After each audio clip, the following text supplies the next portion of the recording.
People are going to love it. Shirts, bumper stickers, shoes. It's going to be everywhere. Shoes. Okay. Yeah. You're going to get that deal with Nike or Adidas or... Yeah, probably New Balance. New. So, yeah, There you go. New Balance, if you're listening, get a hold of us here at the Take It or Leave It podcast. We love to talk to you about some shoe. And what we can do for you. Yeah, what we can do for New Balance.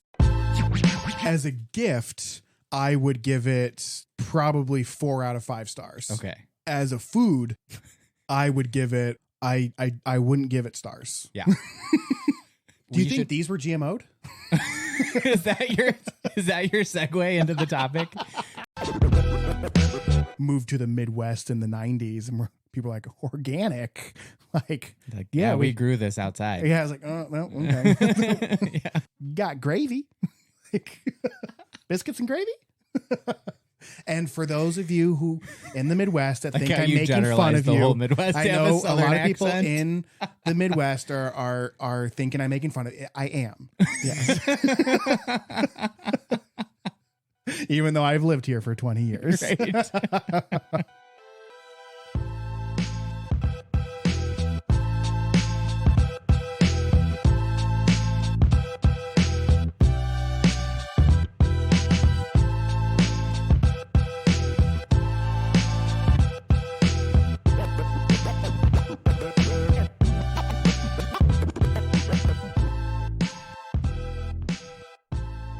Yeah, it helps if I push record. Ah, yeah. Yeah. Episode 20 of the podcast. Yes. The Take it. Oh, Leaf it. Take it or leave it. Or leave it. Podcast. That one. You're Ethan Wise. Sure am. And you're Nick. You're Nick Farrington.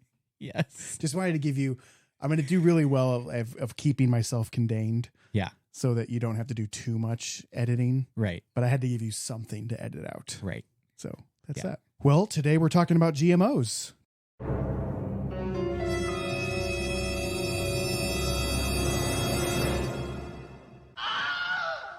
Dun, dun, dun. Can you enter in like some sinister music right there? Yeah.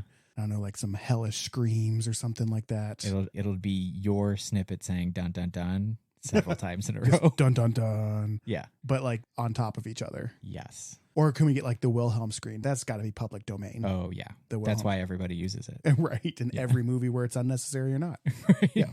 Well, first off, I guess it's just nice to be recording together, like face to face, because the last it's been a minute. 3 episodes we've had to do remote. Yeah. And it's just easier. I don't know. I find the same thing like when I was doing that.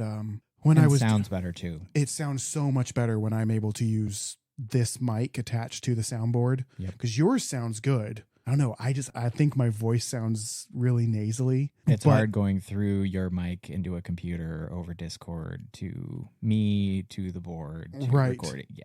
But the way we have the sound settings here, like, I don't know, my voice sounds pretty fucking sexy. Yeah. Yeah. This is, Yeah. like, I'm pretty sure most of our listeners are here because of how attractive my voice sounds. Right. It's like when I was doing the Green Thumb radio show and during COVID, we had to do remote recordings. And I just, I didn't like it nearly as much. Like I really liked going to the studio and being able to talk to Dan face to face. It just helped the conversation flow. Yeah. You know, and it's like, especially over Discord, you know, I notice it's easier for us to, which of course happens anyway, just because of how we can talk to each other, especially me. And I know I can do it a lot, but over recording on Discord, it's easier to talk over each other. Yeah. Because or of if the we get a little delay. Because of the delay. Right. Yep. Yep. So less of that, just a cleaner sound. So I'm very excited that we're able to record again in person, and hopefully we'll be able to knock out like 3 or 4 episodes in this time period here. Speaking of being able to meet and record in person, for those of you listening, Ethan has no idea about this at all. Okay. But I have a gift for you. Oh. And I've been waiting. Does it have to do with the lines we've been drawing on this piece of paper that no one can see? It does not. It does not have anything to do with those doodles. So I have had this for a month, almost to the day. Wow. To give you this. Oh, because I shit. have not seen you since we went to the Cardinals game for my birthday. Okay. So when we went to the butterfly house after you and I tried to go and they were closed. That was such a bummer. Yeah, it's the Sophia M. Sachs Butterfly House in St. Louis. Super cool. We had referenced in a previous episode. And because we're members Missouri Botanical Garden, we get to go there for free. So I got this for you in their gift shop. One sec. Handing Ethan a mysterious package in a craft paper envelope. Oh, shit. Okay. Whew. Tell the listeners. Okay, so what we have here is... Hey, Ethan, do you hear that? What? Oh, it's an ad. Real quick, thanks for listening to our episode today. You can stay in touch with us by supporting us on Patreon. We are at patreon.com/takeItOrLeafIt. And we'll have bonus content on Patreon for all of our subscribers there, where you can get extra episodes and snippets from the show that we don't release to all the other platforms. You can also find us on Instagram, Facebook, or YouTube at Take It or Leaf It Pod. And you can also visit our website, takeItOrLeafItPod.com. If you have any questions or comments or any stories you'd like us to research or talk about, or hell, send us a picture of a plant you want us to identify, you can send that information to show@takeItOrLeafItPod.com. You can also follow us on our individual Instagrams. I am at Hortwise, HORTWISE. And I am at N Farringdon, NFARRINGDON. Thanks so much. We'll get back to the episode. You got me. So what we have here is dried bugs, and you got cheese flavored ones. Yep. We have dried crickets called crickets. Yep. Bacon and cheese flavor. Mm-hmm. And we have... I thought you'd like that. You've been on a bacon kick. We have the larvettes, the original worm snacks. Cheddar cheese flavor. Looks like little mealy worms. Mm-hmm. Are we going to eat these? You are going to eat them live on air. Okay, yeah, I'll do it. I haven't had crickets in a while, but I've totally had dried crickets before. And they're freeze dried, aren't they? They're freeze dried. So I've had the last time I had crickets was, I think I've had two different ones. I think they were like ranch or sour cream and onion, or sour cream and chive, and then totally had the chocolate covered ones. But I've never had the mealy worms. Mm-hmm. I gotta say, the crickets I ate mostly to just not be disrespectful to the people who were handing them to me. I have, just like right now, I have a bad habit of when someone gives me food, I will eat it so that I don't offend them. I knew when I saw them that I would be able to pressure you into eating them live on an episode. So I've been waiting for 30 days for this to happen. Okay. How do they smell? Like dirt. They don't smell like bacon? Let me smell. It smells like a bag of dried bugs. It does not smell like it's going to taste like bacon. And he's opening the mealworm package now. These are little bags. That's like a little pouch. It's a little pouch, but there's only a handful of crickets. Yeah, there's like 7 crickets in here. here. But these mealy worms, there's like 50 in there. Do we record this? Do you want to videotape me eating this and we can put it on our socials? Oh, we should. Yeah. That's a good idea. So here we have the mealy bug, or the mealy worm. The Tenebrio molitor is the type of insect larva this is. Not recommended for people with a shellfish allergy. Does not contain strawberries, so you'll be good. Yeah. And then here we have the crickets. Yep. With the crickets. Mm-hmm. Contains the Acheta domesticus cricket. So we are live on air recording episode 20 of the Take It or Leaf It podcast, and I have gifted Ethan these 2 packages of bugs I gotta get a meaty to one. eat during the episode. That's a nice meaty one. I'll probably just eat both of them.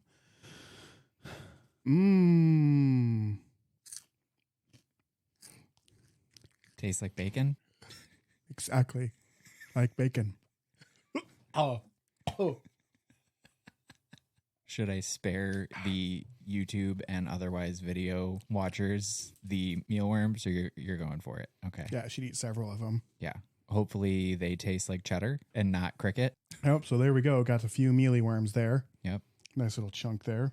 This is my preparation for being on Survivor. Aren't you glad we're friends right now? Uh-huh. Those taste way better than the crickets. Do they? Way better. It tastes just like a Dorito. That has been left out for a few weeks, yeah. And then dragged around in the dirt. The worms are way better. Yeah. The worms taste way better than the crickets were pretty disgusting. The crickets were tough. Yeah. Yeah, that was I don't think they really flavored those. They was just plain dried crickets. It doesn't really look like there's much flavoring on there. No. And it didn't taste like there was any flavoring on there. I'm pretty sure that was just dehydrated cricket. So, yeah. Yep. Well, so how many stars would you give this gift? As a gift, I would give it probably 4 out of 5 stars. Okay. As a food, I would give it, I wouldn't give it stars. Yeah. I would want to rate it a 1 star, but that's too much rating. Yeah. So I would choose to just not leave a rating and add more numbers to their rating. Perfect. So, thank you, Nick. You're welcome. This $7 was some of the best $7 I've ever spent. Are you not going to try one? Goodbye. Do you want to try a worm? I would try a worm. Try a worm. Yeah, I would. The worms, you won't have frame of reference without trying a cricket. How many did you eat at a time? I ate 4. Should I also eat 4? Yeah. Oh, God. There's so many in here. Okay. It's not the worst thing. No. Seaweed tastes like when people are like, seaweed chips. I'm like, no, that's ocean ass. I hate seaweed chips. They are disgusting. This reminds me of something, but I can't quite place it. I don't know. I don't know what that reminds me of. Like some kind of stale sand. Almost like a stale corn chip or something. Yeah. Very old. Very old. Like these don't seem fresh. The corn chip that you found sweeping your kitchen and then you ate it under the oven. Yeah. That's the corn chip. Does it say when they were packaged? There is a Best By date on them, which is next year. Oh, wow. So. Oh, no, the worms. Yeah. Okay. The worms are next year, August of next year. And then the crickets are May of 2025. So they're saying these would still taste good a year and a half from now? Yep. Interesting. Yep. Would you agree with that? They wouldn't taste worse. I think it's hard to accept that they taste worse than what they taste like now. Yeah. Why is there artificial blue coloring in these? They wanted them to seem more crickety. Wow, those crickets were really disgusting. Yeah. It takes a lot to make me gag food-wise. Yeah. And they made me gag. Yeah. Maybe I'll have to edit that out so we don't make people puke while they're driving. Nah, leave it in. Well, thank you again, Nick. Yeah. Taking advantage of my inability to say no when someone offers me some food. That's how I've been introduced to chitlins. And it's how I've been introduced to crickets. Pickled pig ear. And pickled pig skin. That was a lot of chewing. It was really rough. That might have been the hardest thing next to green beans.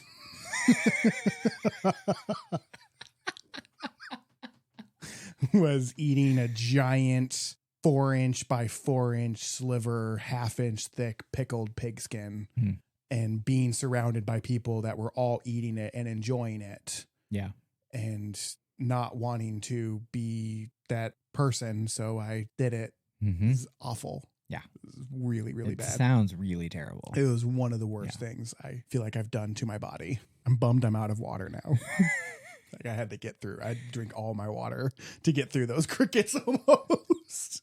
This is a gift for you, but it was also a gift for me. And it was, again, worth every penny I spent. Yep. Yeah. Oh, boy. So, moving on. Do you think these were GMO'd? Is that your segue into the topic?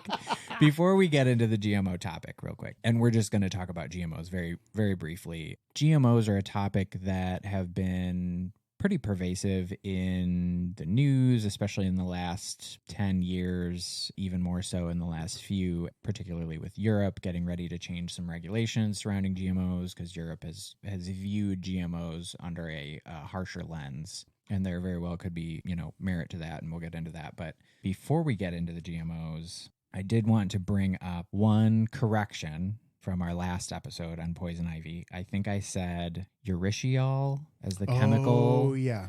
The chemical that causes the rash from poison ivy, poison oak, poison sumac. Mm-hmm. I think it's urushiol. Does that sound right? I read a phonetic spelling after we recorded, and I was like, So one of those ways is maybe how you pronounce it. And also, speaking of the poison ivy episode, Ethan, with that episode post on our social media, mentioned my poison ivy challenge, which is real. I did agree to this. Yeah. It did get a little more out of hand than I was anticipating.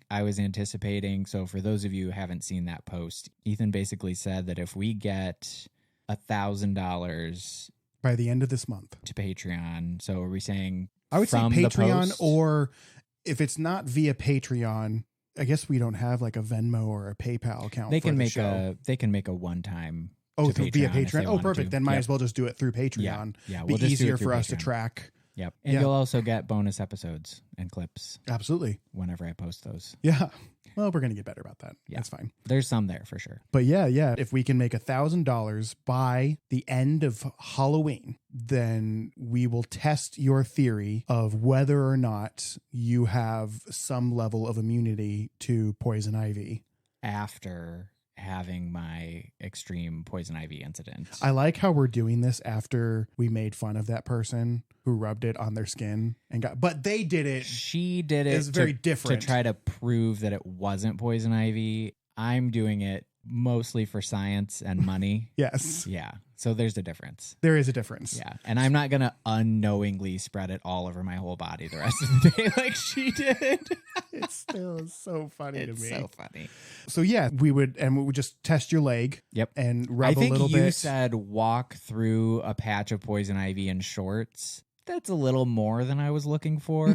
I don't want to ruin 2 weeks of my life again. So I'm thinking like rubbing a leg on some leaves. Are we going to cut this leaf off? No. So just brush up against, find it, which would be easy enough for us to find at a park. Yes. And rub your leg across it. Yes. And we will record this. Mm-hmm. If we get the $1,000, we will record it and post it on YouTube and Patreon. Mm-hmm. The before and after. And we'll give some updates. We can post to the socials about updates on that. Because you believed that you were, from all of your experience, and you had, said in detail, pretty full detail for that episode of how you had interacted with it before, yanking it out, short sleeves, no gloves, but what caused it was having open wounds on your arm, scratches, and then interacting with poison ivy. Right. So testing to see if without any open wounds, if I still have immunity on unbroken skin. So do we do a real experiment then? One leg, no open wounds. The other leg, we riddle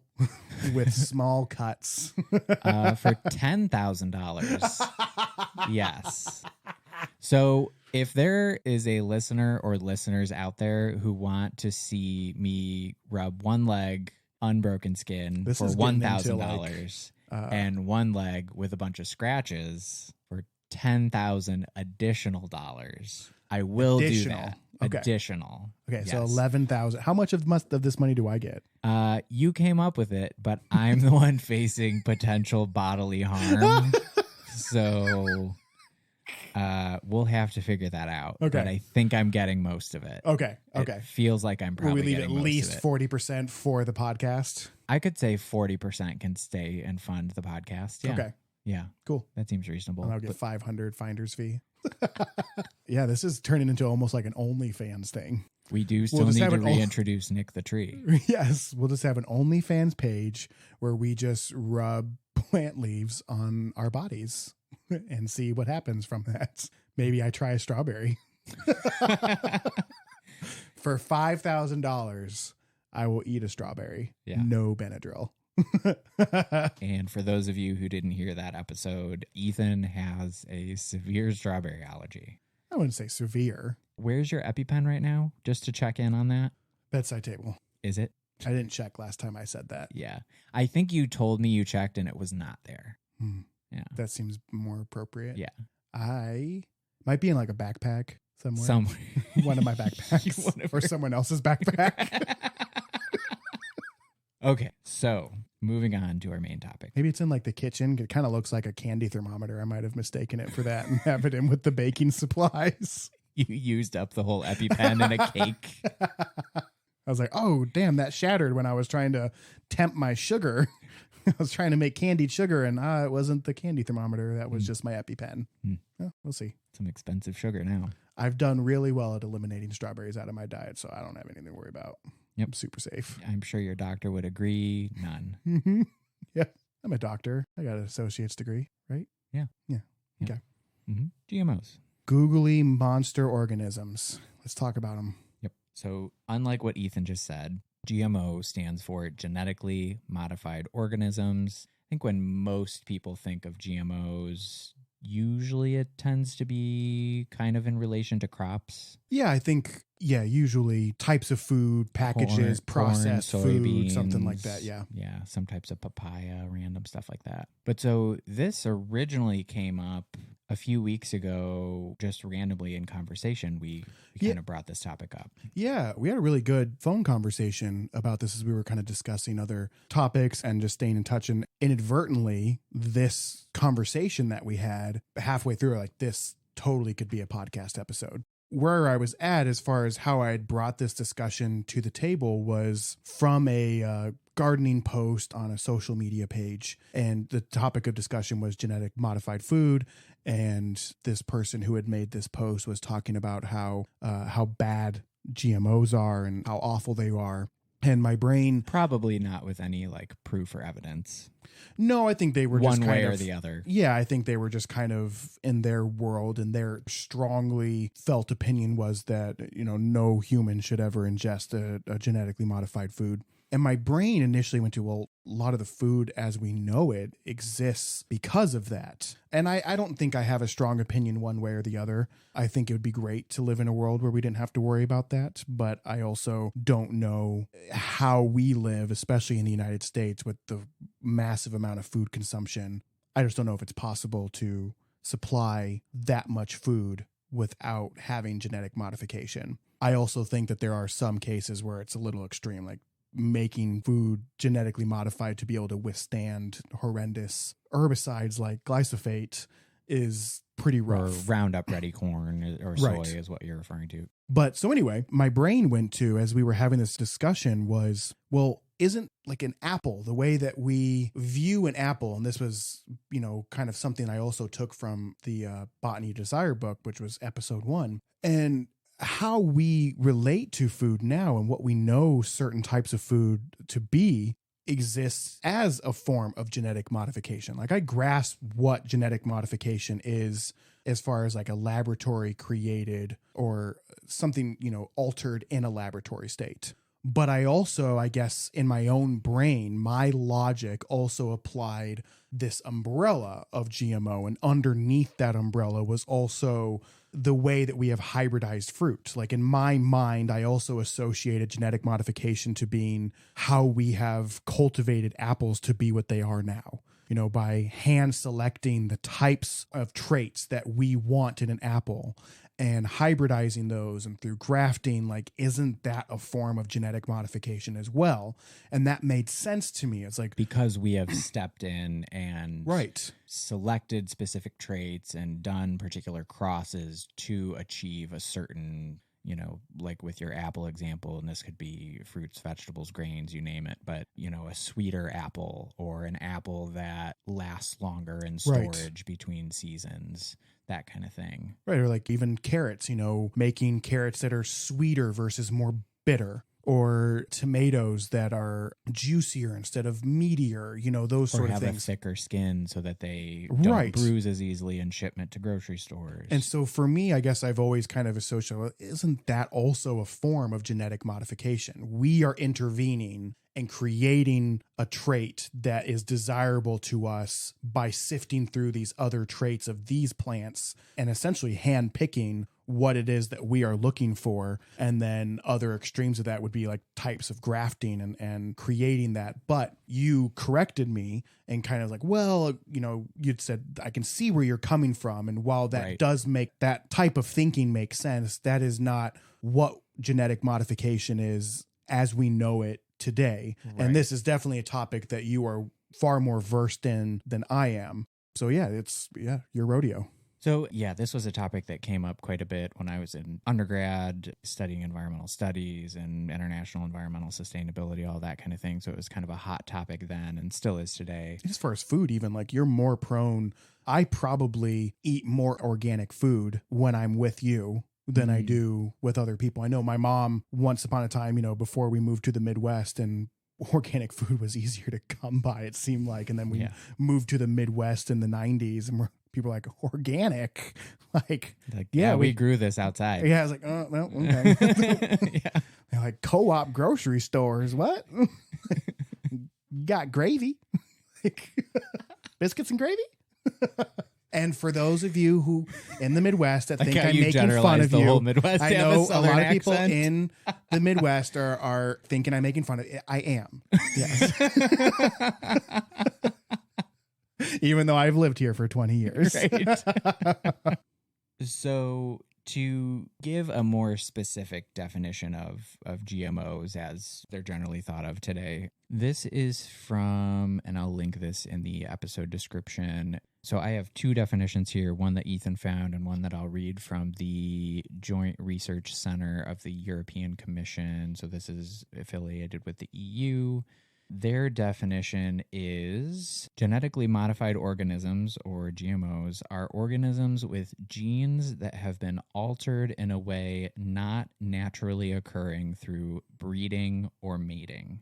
Typically, their genome includes an, quote, insert, a strand of DNA often stemming from the genome of another species, which could not be crossed with that host species by natural breeding. And then this one that you found, which is from genome.gov. So this is a US-related source. The National Institutes of Health, National Human Genome Research Institute. That's a mouthful. They need an acronym. Yeah, it is. Yeah, the NHGRI, of course.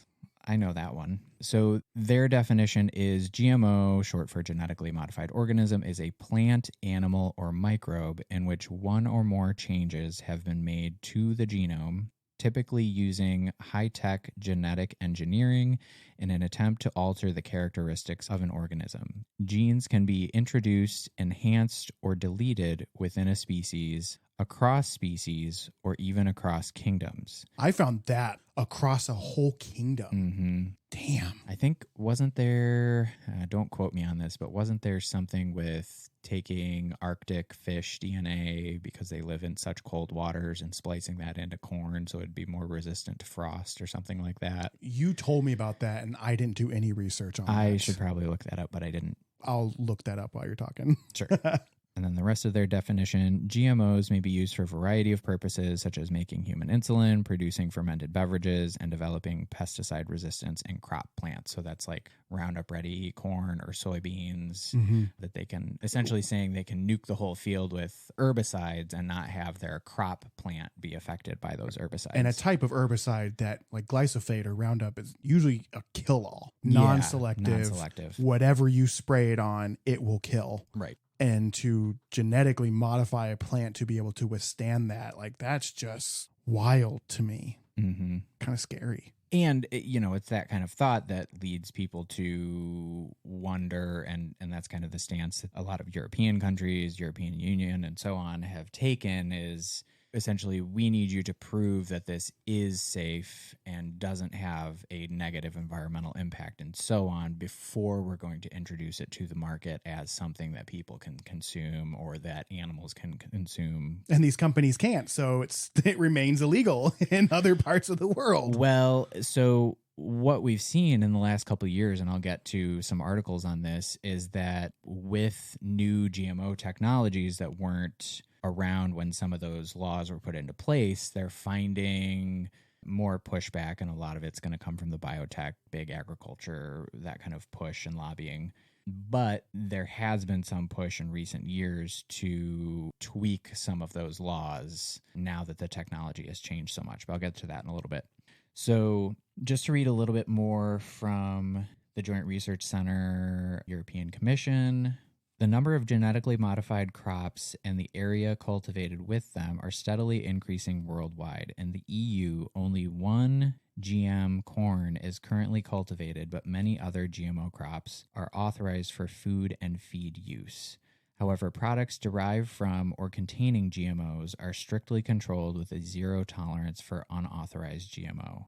Authorization is depending on a thorough risk assessment and on the availability of a validated method for detecting, identifying, and quantifying the GMO in food or feed. Biotech companies who wish to bring their product to market need to submit an application for each GM launch. Part of the application dossier includes a very specific method of detection of each particular GMO. So essentially, if they want to bring a new genetically modified product, whether that's something you eat or something that's used in feed for animals and so on, they have to show research providing its safety as well as the information so that that genetic makeup can be tested for and detected in those items, in those food items, for example, so that it all can be tracked. So essentially what they're doing is, as they give a select number of companies or products allowing them on the market,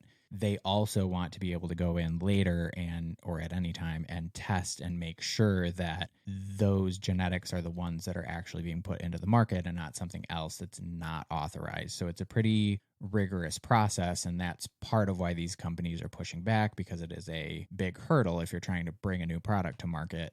And very converse to how it's been handled in the U.S., which is where a lot of these were introduced back in the 90s. And of course, the U.S. has been broadly accepting of GMOs in comparison to Europe. Or Canada, right, or other parts of the world, yeah. Which is Japan. Pretty par for the course. Usually most chemicals and products and things introduced to the market over here, the U.S. kind of takes a standpoint of, you're allowed to put it on the market until it's proven to not be safe. And then, which it's surprising that our homes don't have like a little wheel for us to run around in all of our homes. Oh, that's right. We do have treadmills. Yeah. And then the European viewpoint is more, you have to prove it's safe. And this isn't necessarily specific to food either, chemicals, pharmaceuticals, and so on. You must be able to prove its safety before it can be introduced to the market. Sure. Which I like that argument, because I'm not opposed to a genetically modified food as long as there has been ample testing to prove that there are not going to be unforeseen side effects affecting how my body metabolizes that, and whether or not it's going to create some sort of cancerous growth or organ failure down the road, or is it going to mess up my cellular, is it something that is going to, is it going to pass on from my genes to my child's genes or something like that, this thing that we're doing. And that could be a dye that's coloring a food, or an artificial sweetener, or a pharmaceutical, any of those kind of things. It's like, I think that there are sometimes, I think there could be like good intentions in doing this, creating a crop that's resistant to a type of bacteria or fungus, or making it more drought tolerant, so that we can extend the growth or allow it to grow in areas where it might not normally grow, creating this food source for the mass population that we have on this planet of 8 billion people. Well, and that's one of the biggest arguments in favor of GMOs, is saying, hey, we have XYZ crop that maybe it's a rice, like you mentioned, that can grow in one extreme or the other in a certain region as far as climate, or a corn or a rice or something like that that has a higher yield per stem or per ear. So the big argument is for food security, especially as we continue to have more and more and more climate-related disasters and impact of global climate change and things like that. That argument does gain some traction, because it's saying, hey, if the weather is going to be getting more extreme, maybe we need a soybean that can grow in way hotter temperatures further south, or what is currently not south but will be the temperature of what is currently the south, or something like that. Right. So that is certainly one of the arguments in favor. From a scientific standpoint, I'm interested and I'm kind of wowed by it up to the point where then you have Roundup Ready corn. And now it just feels wrong to me. You know, it's like, oh yeah, higher yield, more drought tolerant, more disease resistant. And then no, we just want to be able to blow it up with Roundup and it survive. Right. Like, ugh. Gives me goose pimples. It's like, it's just gross. Oh, here, I found from the National Library of Medicine.gov, and this is a scientific article from 2005. Okay. And in it has what you were talking about with the fish. So I'm kind of cutting some here. DNA Plant Technology of Oakland, California, which has since gone out of business, and this is from 2005, was the company responsible for inserting a fish gene into a tomato. In that case, and in quotes, anti-freeze gene that helps flounder survive. So I guess what they're saying is the flounder was the fish that they acquired this gene from to survive frigid waters, was spliced into tomato cells to enhance the plant's resistance to cold. The fish tomato didn't swim, nor did it ever make it to market, but its memory lingers as a quintessential frankenfood that GM critics often refer to. So it totally happened, didn't make it to market, but that was from 2005. Right. I mean, that's 18 years ago. Right. So since we could do it then, hard to believe that we couldn't do it now and be more subtle about it. Yeah, if they could take part of the genome, part of a DNA strand from a fish and put it into a plant in 2005, safe to say there are lots of options now. What this scientific article doesn't go into, which would be what I would be curious, did it not make it to market because it wasn't effective, or did it not make it to market because of ethical reasons? Or something with the company, or who knows. Yeah. Right. You know, was that the nail in the coffin for that company? Like once they did that, because it said the company is now since closed and non-existent. I wonder if that experiment was like, guys, what? They were ahead of their time. Right. They're like, we gave you $750 million and you gave us a fish tomato. You're right. In the right boardroom now, they'd be like, that's amazing. Right. Nothing like a Yukon Territory February tomato. Random question here. It comes up commonly when you and I, the topic of GMO or altered food comes up, you commonly name drop papaya. Why papaya? Maybe it's just because of my ignorance here living in the States. Papaya is just not this fruit that I feel like the average United States citizen has as part of their diet. I mean, I know it's not uncommon. I'm very familiar with it. I know what it tastes like. I know lots of people do too, but it's not, you know, I don't feel like it's the same as like a mango or other type, pineapple, bananas, all these other types of tropical fruits.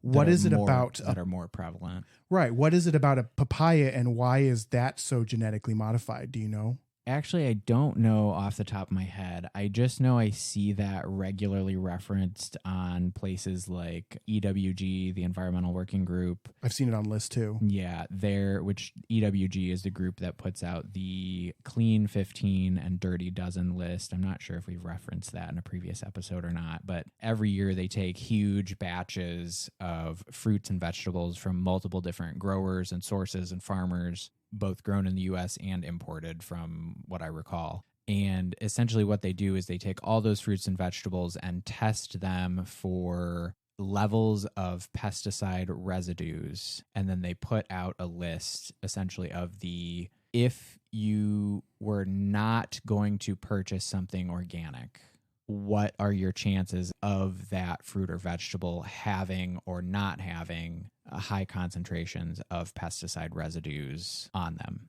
And papaya is commonly listed there. Well, papaya is usually on the list. I can't remember which one it's on. I believe it's a clean one. But what they'll do is they will put an asterisk next to certain things, essentially saying, hey, just a heads up, a significant portion of this product on the market could be from GMO sources. Got it. And I don't know what it is with papaya. I don't know if there was a disease thing or a climate related thing that caused them to modify them. I know whenever I see a papaya fresh in the store, and fresh, real heavy quotes around fresh, they look terrible all the time. So I don't know if those are the modified ones or not. Right past papayas in the grocery store. They usually look spotted and heavily diseased. Doesn't look fresh. So for those of you who are interested in this, so this is ewg.org, and I'll post a link in the episode description as well. The EWG 2023 Shopper's Guide to Pesticides in Produce. This is the Clean 15. So these are the top cleanest fruits and vegetables as far as pesticide residues for if you were going to purchase non-organically grown fruits and veggies. So number 1 is avocados, 2 is sweet corn, and again, they have an asterisk by that, and I'll read this. So this is a small amount of sweet corn, papaya, and summer squash sold in the United States is produced from genetically modified seeds. Buy organic varieties of these crops if you want to avoid genetically modified produce. So avocados, sweet corn, pineapple, onions, papaya, sweet peas, specifically frozen, asparagus, honeydew melon, kiwi, cabbage, mushrooms, mangoes, sweet potatoes, watermelon, and carrots. So those are the clean 15. And then the dirty dozen, or the 12 fruits and vegetables that they found to have the highest levels of pesticide residues. And generally, these tend to be softer fruits. You'll see a pretty significant pattern here. Number 1 is strawberries, 2 is spinach, 3 is kale, collard, and mustard greens, 4 is peaches, 5 is pears, nectarines, apples, grapes, bell and hot peppers, cherries, blueberries, and green beans. So some pretty popular fruit and veggie items on that list that are some of the highest as far as pesticide residues. So if you're interested in that as far as differences with organics and what you might be able to get away with as far as not buying organic, if you are worried about residues and things like that, that is a really good resource to look at. Yeah. And they have a whole wealth of other resources and knowledge on that site. But so that's where I have run across the papaya GMO information before. But as far as what has been modified and why, that I don't know. Yeah, just because, like I said, it's just my ignorance due to the fact that papaya is just not, especially here in the Midwest, it's not like a normal part of a diet. You know, when you're shopping for produce, papaya is not on the top of most people's shopping lists. Right. Another little bit of GMO information here that I found on fish. So I guess there is, and I remember reading this a long time ago. I was curious if whether or not I was trying to figure out if there was GMO animals spliced into food, and came across, I couldn't find any more reliable information on that, but found here, and this is from FDA.gov, that there is a type of salmon, which I knew that salmon, especially farm salmon, farm-raised salmon, that there was all kinds of questionable things going on there. But there's a type of salmon, it's like trademarked, it's called the Aquadvantage salmon, and has been approved to consumers, and it has been genetically modified to reach an important growth point faster. So it's just genetically modified to grow up quicker so that we can consume it faster. Sort of like the genetically modified fish version of bulking up chickens quicker. Yeah. Interesting. Kind of an interesting, and it's Aquadvantage, capital AQU, capital A for advantage. It's like, wow, it's got its own trademarked name. It's like, what is it, that cosmic apple that everyone lost their minds over, which I think tasted like garbage. Which I think okay, I haven't had wet garbage before. That would be hybridized and grafted, so different than a GMO as far as I know. Oh, was that one that wasn't a genetically modified apple? Not that I know of. The Cosmic Crisp? Don't think so. Okay. I do think, though, it was a patented hybrid, I want to say out of Washington State, and then because of the company that owned the patent, they then would... Oh, they are non-GMO. They would only license it to, if it's the one I'm thinking of, they would only license that type of apple to Washington State growers only for whatever reason. But once I still thought it tasted terrible. I hated that thick skin. Well, who knows? It could have been 6 months old by the time you ate it, depending on the time of year. The skin was so thick. Yeah. Well, I think that one in particular was bred because of its really long, like 8 or 10 month storage life or something like that. Yeah. Non-GMO, as are most apples grown in Washington state. This might not be a super reliable source. This is from cosmiccrisp.com. This is their own This is their own site. site. They say whatever the hell they want to on this. Right. But their own site and their frequently asked questions portion says, non-GMO, as are most apples grown in Washington state, a cross between the Honeycrisp and the Enterprise varieties.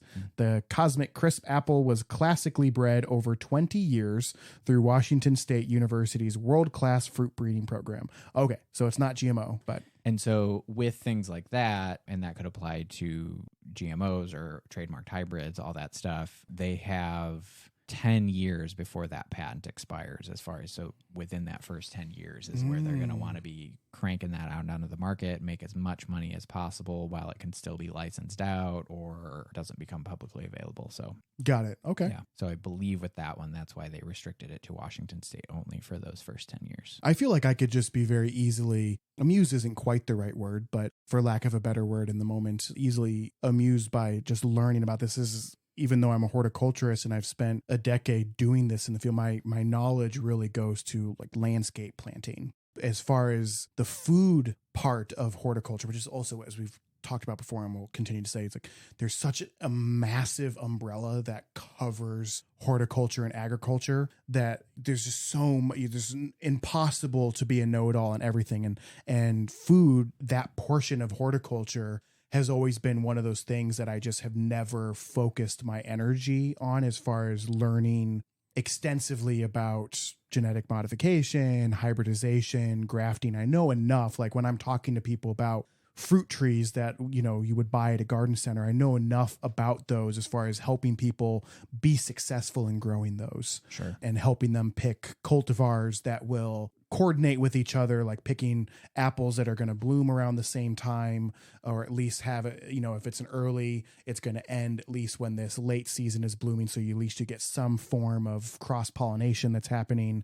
Like that's something I feel very comfortable. I feel comfortable talking to people about pruning techniques and watering and all that. But as far as knowing truly the world of food, it's just something that's I will always be fascinated by because I just haven't spent enough time learning about it. Yeah. And I feel like often when we talk about this, it's something that you educate me on. Well, and I did start, starting out once I got into the greenhouse world, my main thing was growing veggies. Right. Veggies, herbs. And then, of course, with the environmental studies program, that was a pretty big focus. Right. Yeah. My hands-on experience outside of planting fruit trees for people and talking to them, it was like growing a handful of my own vegetables outside, tomatoes and peppers. That's nothing extravagant there. Food forests would be a fun topic to cover sometime. There's got to be some around St. Louis. Food forest. Yeah. Rather than doing, like, say, a public park, they'll do a designed, landscaped park area, but all with edible fruit and nut trees, fruit and nut shrubbery, all that kind of thing. So essentially a whole park or quote forest that's all planned and everything in it is an edible fruit, vegetable, herb, nut. Oh. Yeah. That doesn't sound like anything that's going to happen in the U.S. You're starting to see them more and more. And part of the thing is it also helps with food security. So you have public access for anybody who's interested to have access to fresh in season fruits, veggies, and so on. Yep. Yeah, that does sound super fun. Yeah, that'd be a fun one. I'm sure that there's got to be one around here that we could cover. Well, if we're able to go to one, we'll be able to talk about it. Yeah. Well, was there anything else you feel like you said your bits and pieces on the topic of genetic modification? I did real quick want to jump back into Oh my God. jumping back into the European Commission. So this is specific to... why don't you just go back and live in Europe, Nick? So this is to clarify more on the legal framework as far as how they look at GMOs and how they're introduced to the market. So the legal framework aims to, 1, protect human and animal health and the environment by introducing a safety assessment of the highest possible standards at EU level before any GMO is placed on the market. 2, put in place harmonized procedures for risk assessment and authorization of GMOs that are efficient, time-limited, and transparent.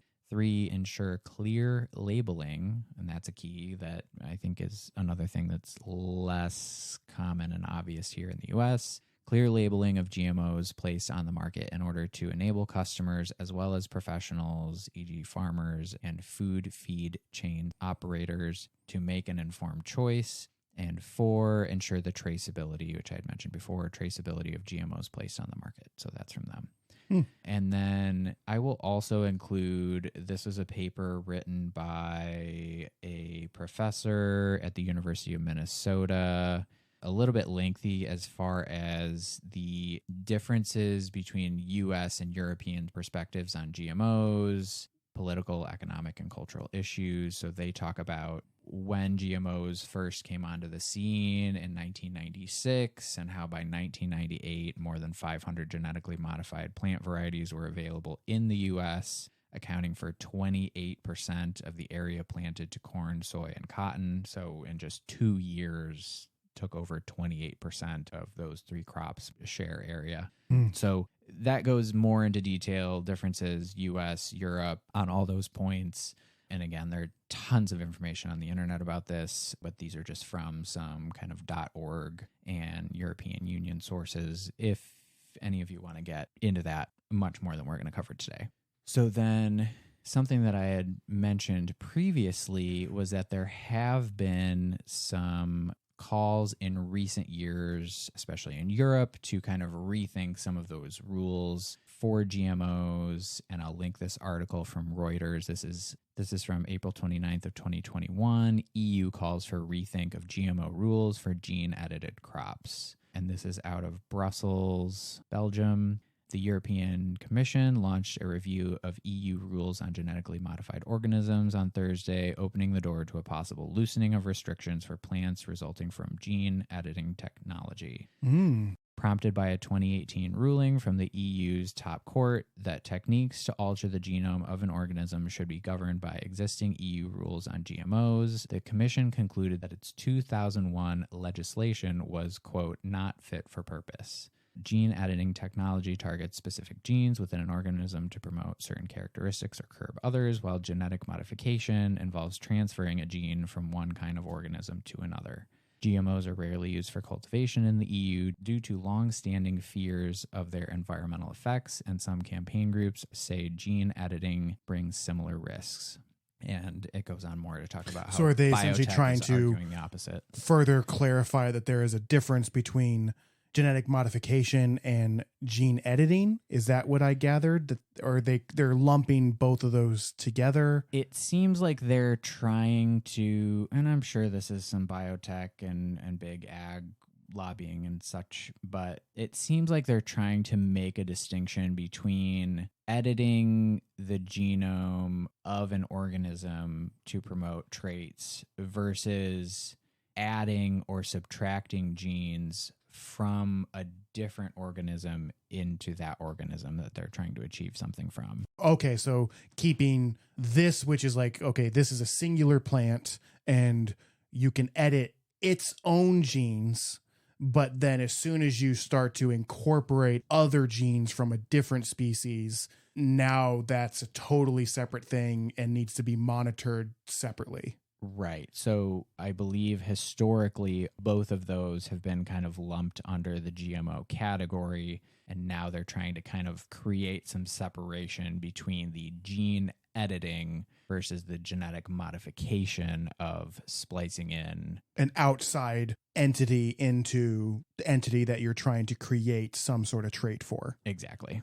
Interesting. Okay. Now, I can see that argument too of like, hey, like we can start to allow with proper monitoring, edit this plant. But once you start splicing in other genes, like now, like, do you really understand the consequences, if there are any, of what you're doing? And so those are kind of the arguments that continue with that. And it could just be trying to distract and use, just like with UFOs and UAPs. Oh, now we're getting back to the Bramble conspiracy, sort of. Right, the gray aliens. It's just like that of where historically we've used a certain term and now we're trying to use a different term for the similar or same thing. Yeah, it's not UFOs, it's UAPs. Right, right. Just for one purpose. Because GMOs have, it's a tainted topic. People have established feelings on that. But if we start to say, oh, gene editing or whatever term comes about to distinguish between the two, whether they're that different or not, it could just be something like that. But who am I to say? Okay. So then a more recent article, really quick to wrap up. This was from Politico, July 3rd, 2023. Supercrops are coming. Is Europe ready for a new generation of gene-edited plants? The European Commission's proposal to legalize lab-tweaked crops pits big agri against environmental campaigners and small farmers. Brussels, again in Belgium, Brussels is finalizing a law to legalize new gene-editing technologies for crops across the EU. The EU's ultra-restrictive GMO regulation, which predates newer technologies, sets extremely high hurdles for growing genetically engineered crops and allows EU countries to ban them even after they have been proven to be safe.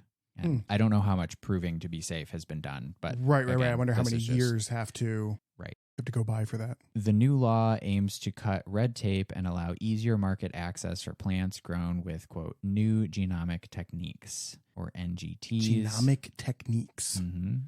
Say that 10 times fast. Such as CRISPR-Cas9, which targets specific genes without necessarily introducing genetic material from outside the breeder's gene pool. So that's kind of what we were mentioning before. The rules are being pushed by multinationals such as Bayer, which acquired Monsanto several years ago. It was one of the largest acquisitions of an American company by an outside international company, maybe ever, or one of the top largest. So Bayer, Monsanto, same company now. Syngenta and Corteva, Corteva, not familiar with that one as much, which together control the lion's share of the plant breeding sector, as well as a host of smaller companies, scientists, and farmers groups such as Copa Cogeca? CogecA? Don't know. All I know is this. You're like giving like a fake kiss. Like, no. So it goes on to explain, they argue that the EU risks falling behind the rest of the world in using new crops with special traits that can make them more nutritious, efficient, and better adapted to a changing climate. Pitted against them are green lawmakers, environmental advocacy groups, organic and small farmers, and more than 400,000 EU citizens who have signed a petition against deregulating what they call, quote, new GMOs. These groups... Yeah, these groups say that the rules will further tighten the grip of the handful of multinationals, allowing them to claim patents on crops that could have been attained through conventional breeding methods while threatening non-GM and organic production. They also argue that because NGTs have only been around for just over a decade, questions remain about their safety. And so there's more on after that. But so that is from this year, as far as the EU potentially getting into the territory of allowing some of these that would historically kind of be lumped under the GMO category, but now they're trying to create that separation and potentially allow more into the market. So that'll be an interesting one to follow. Yeah, I've learned a lot. Yeah, me too. Learned a little bit new stuff. It's interesting to see what Europe's up to. How do we want to close? Do you want another cricket? Oh, you never had a cricket. Do you want a cricket? Do you want a cricket to end the show? Okay. No, after your glowing reviews, I think I'll pass. Yeah. Hard pass. I've been having I feel like maybe like a leg has been on the back of my throat this whole time. And I've been like trying to like. A little spiky, a little scratchy. Yeah. Get this. And I drank all my water. Yeah. But I didn't want to leave the room. So I've just kind of been dealing with this gross cricket taste in my mouth. Yeah. I think I handled myself pretty well. Yeah. No, you did good. Should we close it out? Yeah. So that's been this week's episode on a discussion maybe a little longer than we initially thought, but it's such a you wouldn't stop talking. No, I agree with you. I think it was an interesting, it's one of those topics that I think is always going to be divisive. Yep. And while I obviously have a lot more to learn about it, I know that there's some people like yourself who are far more passionate on this topic as far as where it's going to go and what happens in this world of genetic modification and genetic food editing, or just genetic plant editing, I think it's kind of interesting. You know, it's like where it works and where it doesn't. Like with cotton, I think that it's kind of interesting that we do it for cotton, as far as, but we're not eating that. I guess there is cottonseed oil that some people use for frying food, and sometimes in the restaurant industry. But as far as like that reason behind it, like, you know, like getting rid of that type of worm that was eating the cotton plant. And so now it's increased, you know, now the plant is resistant to that type of pests. And now we don't have that issue with harvesting cotton for the textile industry. I get that. It's kind of an interesting thing, but at the same time, and part of the argument too is that the impact might not be isolated to just the plant itself. There could be other environmental impacts. What happened on a smaller level, that insect that was chewing that cotton was part of a food chain somewhere along those lines. And so what happened to the predator that was eating that worm? You know, because there probably was one, and without that worm being able to be prosperous on these crop fields, did that displace whatever predator was eating that worm? Sure. And then what was eating that predator? You know, if it was a beetle that was eating the worm, was there a bird that was eating the beetle, and what happened there? So there's always this sort of butterfly effect that can happen in this. But at the same time, like on paper and in reality, it's an interesting thing to know that we can do that to a crop.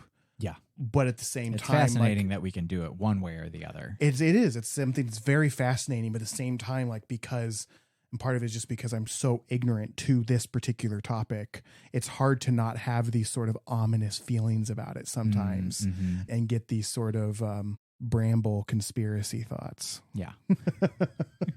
I need to be better about plugging the bramble conspiracy into like every other third episode. Right. So that when we do create merch and my shirt idea with a dead sheep on it wrapped in a bramble vine hits the shelves, we're ready for Sells those. out right away. Yeah, it's going to sell out so fast. Yeah. People are going to love it. Yeah. Shirts, bumper stickers, shoes. It's going to be everywhere. Shoes. Okay. Yeah. Yep. Okay. You going to get that deal with Nike or Adidas or? Yeah, probably New Balance. Yeah. I like the wide shoes that they offer. Yeah. I have a lot of New Balances. So yeah, There you go. New Balance, if you're listening, get a hold of us here at the Take It or Leave It podcast. We love to talk to you about some shoe patterns for you. And what we can do for you. Yeah, what we can do for New Balance. If we're only going to increase their sales. Yeah. Yeah. Well, before Ethan promotes more brands that we are not sponsored by, I think it's time to wrap up this episode. This has been episode 20. 20. We made it to 20. We did. Of the Take It or Leave It podcast. I'm Nick Farrington. I'm Ethan Wise. And we'll see you guys next week. Bye. Bye.